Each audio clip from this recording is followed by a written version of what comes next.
ملک کے حالات ڈسکس ہوئے، 3-4 فیصلے ہوئے، آپ کی وساطت سے خان کا پیغام پاکستانیوں تک پہنچانا چاہتے ہیں۔ اتوار کے روز جو ہے خان نے پروٹیسٹ کی کال دی ہے اور اس دفعہ پروٹیسٹ مینڈیٹ چھیننے کے ساتھ ساتھ جو اہم پہلو ہے وہ الیکشن کمیشن کا کل کا انتہائی متنازع بنیادی انسانی حقوق کے خلاف دیا گیا فیصلہ ہے، جس میں انہوں نے یہ قرار دیا کہ جو سیٹیں سنی اتحاد کونسل کو نہیں دی جا رہی ہے وہ سیٹیں P M L N people party اور دیگر پارٹیوں میں تقسیم کی جائے گی۔ جب یہ فیصلہ الیکشن کمیشن آف پاکستان کر رہی تھی تو شاید ان کی عقل گھاس چرنے گئی تھی، کیونکہ جو یہ پارلیمنٹیرینز بننے ہیں یہ ووٹ تو پاکستان تحریک انصاف کو ملا تھا، لوگوں نے پی ٹی آئی کو ووٹ دیا تھا کہ یہ اس پہ ریزرو سیٹ بنائے اور ریزرو سیٹ پہ ان کی نمائندگی ہو پارلیمان میں۔ الیکشن کمیشن نے ووٹروں کا مینڈیٹ جو ہے پی ایم ایل این کو دے دیا، پیپل پارٹی کو دے دیا۔ یہ آئین، قانون، اخلاقیات کے ساتھ ایک انتہائی گھناؤنا اور سنگین مذاق ہے، تو لہذا الیکشن کمیشن کے خلاف احتجاج، اس فیصلے کے خلاف اور مینڈیٹ کی چوری کے خلاف احتجاج جو ہے اتوار کے روز ہوگا۔ خان صاحب نے جو ہے پاکستانی قوم سے اپیل کی ہے کہ جب تک پاکستان کے وہ تمام مقتدر حلقے جنہوں نے پی ایم ایل این کو، پیپل پارٹی کو، ایم کیو ایم جیسے پارٹیوں کو پاکستان تحریک انصاف کا شیرازہ بکھیرنے سے مستفید کرایا ہے، وہ یہ سوچ لیں کہ پاکستان کے پاس نہ کوئی شارٹ ٹرم پلان ہے، نہ آپ کے پاس لون آ رہا ہے۔ واحد جو سالویشن ہے پاکستان کی وہ ریمیٹنسز کی مد میں ہے، اور ریمیٹنسز پاکستانی شہباز شریف، نواز شریف جو اپنی دولت باہر بھجوا رہے ہیں، ان کے دور حکومت میں انہوں نے پاکستان نہیں بھیجنی ہے۔ جو شخص ریمیٹنسز پاکستان میں لا سکتا ہے اور اس کڑی معاشی بدحالی میں پاکستان کو سہارا دے سکتا ہے، اس شخص کو انہوں نے بند کیا ہوا ہے۔ تو لہذا پاکستانی قوم اس سے آگاہ رہے کہ آئی ایم ایف کو لکھے گئے خط پہ جو بیانیہ پی ایم تحریک انصاف کے پارلیمنٹیرینز کی ٹیم، جس میں عاطف خان صاحب، شاہریار رفیقی صاحب، شاندانہ گلزار صاحبہ، حسن جمال خان صاحب، اون عباس سینیٹر صاحب اور شاہرام خان ترکی صاحب اور شاہریار صاحب تو ہو گئی، اور مجھ سمیت ہماری اکٹھی میٹنگ ہوئی خان صاحب سے اور ملک کے حالات ڈسکس ہوئے، 3-4 فیصلے ہوئے، آپ کی وساطت سے خان کا پیغام پاکستانیوں تک پہنچانا چاہتے ہیں۔ اتوار کے روز جو ہے خان نے پروٹیسٹ کی کال دی ہے اور اس دفعہ پروٹیسٹ مینڈیٹ چھیننے کے ساتھ ساتھ جو اہم پہلو ہے وہ الیکشن کمیشن کا کل کا انتہائی متنازع بنیادی انسانی حقوق کے خلاف دیا گیا فیصلہ ہے، جس میں انہوں نے یہ قرار دیا کہ جو سیٹیں سنی اتحاد کونسل کو نہیں دی جا رہی ہے وہ سیٹیں P M L N people party اور دیگر پارٹیوں میں تقسیم کی جائے گی۔ جب یہ فیصلہ الیکشن کمیشن آف پاکستان کر رہی تھی تو شاید ان کی عقل گھاس چرنے گئی تھی، کیونکہ جو یہ پارلیمنٹیرینز بننے ہیں یہ ووٹ تو پاکستان تحریک انصاف کو ملا تھا، لوگوں نے پی ٹی آئی کو ووٹ دیا تھا کہ یہ اس پہ ریزرو سیٹ بنائے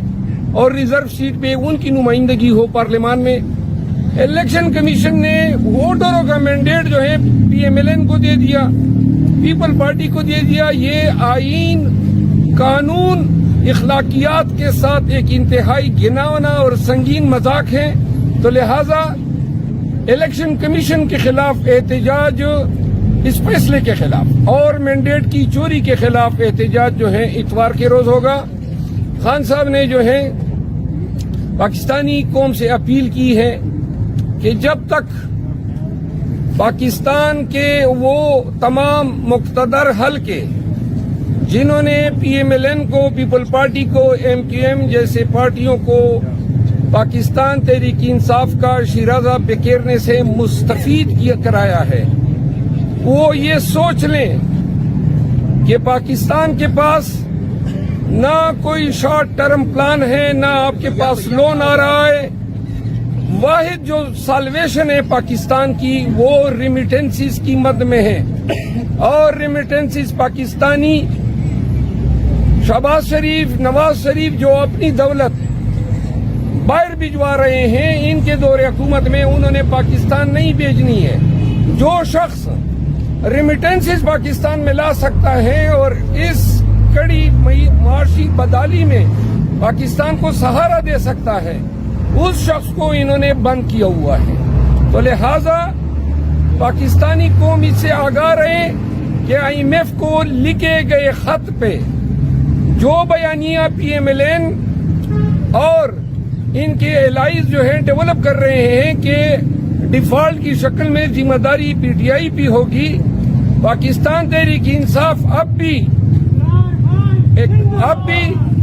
یہ اہلیت رکھتی ہے کہ اگر ان کو مینڈیٹ واپس دیا جاتا ہے اور اقتدار بمطابق قانون PTI کو دیا جاتا ہے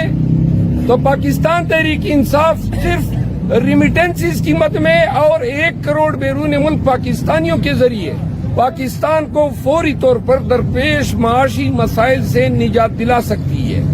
یہ بات رقم کی جائے، ریکارڈ کی جائے کہ ہم آگاہ کر رہے ہیں کہ ہم نے IMF سے صرف اتنا مطالبہ کیا ہے کہ جو انہوں نے لاسٹ ٹائم ٹرانچ دیا تھا، قرضہ دیا تھا، تو مشروط تھا فیئر اور ٹرانسپیرنٹ الیکشن کے ساتھ، اور ہم نے کہا ہے کہ الیکشن کے پروسیس کو آپ دوبارہ جب یہ اس کا آڈٹ کرا دیں اور ساتھ میں اگر یہ واضح ہوتا ہے کہ حکومت لیجیٹیمیٹ ہے تو قرضہ دے دیں. ایک بات یہ ہوئی. دوسری بات جس پہ خان صاحب نے اپنے کنسرن کا اظہار کیا، ان کی اہل خانہ، ان کی وائف بشرا بی بی کو جو ہے قید تنہائی میں رکھا جا رہا ہے، ان کے ساتھ حکام کا رویہ جو ہے غیر انسانی ہے، بنیادی انسانی حقوق کی منافی ہے. لیکن خان صاحب نے اس عزم کا اعادہ کیا کہ 7.5 مہینے مجھے ہو گئے ہیں اور میں مزید 7 سال بھی گزار سکتا ہوں، لیکن نہ میں مصلحت کے سے کوئی ڈیل کروں گا اور نہ میں کوئی ادھوری مینڈیٹ کے ساتھ کسی شراکت حکومت کا حصہ بنوں گا. تیسری بات یہ ہے جو آپ کے وساطت سے بتانی ہے، عاطف خان صاحب ہمارے سینئر لیڈر ہیں پاکستان تحریک انصاف کے، اور شہرام ترقی صاحب کو پارلیمان میں ان کو ایک کلیدی کردار کے حوالے سے ذمہ داریاں تفویض کی ہیں. اون عباس پبی صاحب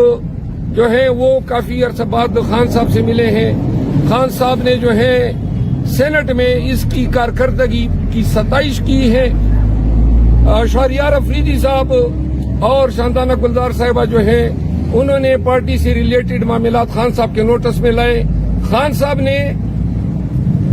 ہمارے ذریعے پاکستان تحریک انصاف کے MNAs کو اور تمام صوبائی اسمبلیوں کے MPs کو یہ پیغام دیا ہے کہ جپیاں نہ ڈالی جائیں ایوان کے اندر. کسی بھی حزب اقتدار کے ممبر پارلیمان سے اس طریقے سے گل ملنا کہ جو ہمارے ووٹرز کو، پاکستانیوں کو یہ پیغام دے کہ کوئی ٹوپی تماشا ہے، انہوں نے کہا یہ قطعاً برداشت نہیں کیا جائے گا. اور دوسرا جو انہوں نے کہا ہے کہ یہ 15-20 MPs کی ذمہ داری نہیں ہے کہ وہ ایوان میں احتجاج کریں. جب بھی احتجاج ہوگا تو تمام اپوزیشن فلور پہ کھڑی ہوگی. یعنی کہ انہوں نے احتجاج میں تیزی لانے کا کہا ہے، انہوں نے احتجاج میں کوئی سہولت یا رعایت دینے کا نہیں کہا ہے. اور آخری بات یہ ہے کہ پاکستان تحریک انصاف کے بیاف پہ، اپنے تمام دوستوں کی بیاف پہ میں تمام پاکستانیوں سے اپیل کرتا ہوں، بالخصوص چیف منسٹر KP جن کی آج ان سے ملاقات ہوئی، ان کے لیے بھی یہ پیغام دیا اور شاید خان صاحب خود بھی وہ بات کر گئے. خیبر پختونخوا کے لوگوں نے پشاور میں اتوار کے دن تاریخی ریکارڈ احتجاج کرانا ہے. خان کا مطالبہ ہے کہ پشاور میں جو احتجاج ہو اس کی خبریں دنیا کے آخری کونے تک جانی چاہیے. اور اسلام آباد اور راولپنڈی میں احتجاج کی ذمہ داری مجھے تفویض کی ہے. ہم اسلام آباد میں احتجاج اور پنڈی میں احتجاج کے حوالے سے دونوں تنظیموں سے ملاقات کرنے کے بعد انشاءاللہ آج رات ہی ہم اعلان کریں گے کہ ہماری اسٹریٹجی کیا ہوگی, کہاں سے شروع ہوں گے. لیکن اس دفعہ خان صاحب نے پارلیمنٹیرینز کو بھی کہا ہے کہ اسلام آباد اور پنڈی کے احتجاج میں وہ شریک ہو جائے. میں عاطف خان صاحب سے گزارش کروں گا کہ وہ اپنے ذرا خیالات